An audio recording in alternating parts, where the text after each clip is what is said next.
La question est la suivante. Si, par exemple, un jour pendant Shabbat, j'ai voulu fermer la porte et je suis resté avec la poignée de la porte dans la main, est-ce que j'ai droit de remettre la poignée dans la porte ou ça s'appelle ça construire? On va peut-être dire, mais c'est comme une clé, je mets, j'enlève, etc., hein. Le fait de mettre une poignée dans la porte, il est possible que ça soit rien du tout, ou alors c'est effectivement construire. Il faut savoir que dans la notion de construire, il y a un interdit qui est de la Torah, si c'est ce qu'on appelle karka.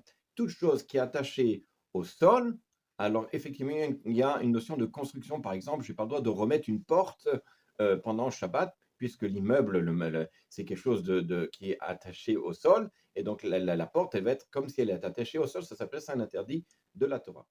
Alors dans notre cas, peut-être qu'on va dire comme ça, je ne vais pas mettre vraiment la poignée, je vais la laisser pour quelques minutes, le temps d'ouvrir, après je l'enlève comme une clé, comme ça au moins je suis tranquille.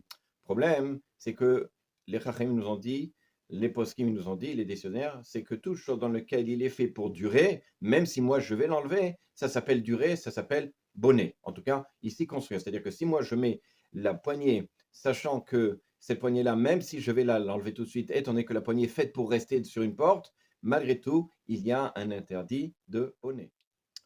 Le responsable Ard Zvi, c'est un des décisionnaires il y a quelques années. Il a écrit un shoot et il dit comme ça, si par exemple il y a une tuile avec du vent, il y a une tuile d'un toit qui est tombé, est-ce que j'ai le droit de la remettre la tuile?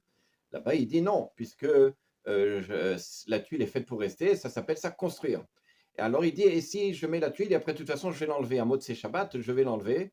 Et il dit, même chose, puisque comme on a l'habitude de laisser, c'est fait pour rester, donc même si moi, dans ma tête, je dis, je vais la laisser pour quelques heures et je vais l'enlever, ça ne sert à rien.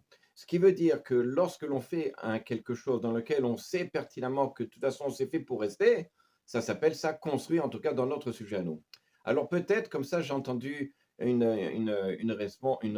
idée du Rav Teboul, qui est le gendre du Rav Yosef, qui dit comme ça que peut-être mettre la poignée à l'envers, alors on pourrait peut-être la mettre, en tout cas, le temps de Shabbat. Pourquoi? Parce qu'une poignée à l'envers, de toute façon, elle n'existe pas, ça n'existe pas. Donc c'est sûr qu'on va l'enlever, on va la remettre. Peut-être que comme ça serait permis. À bientôt.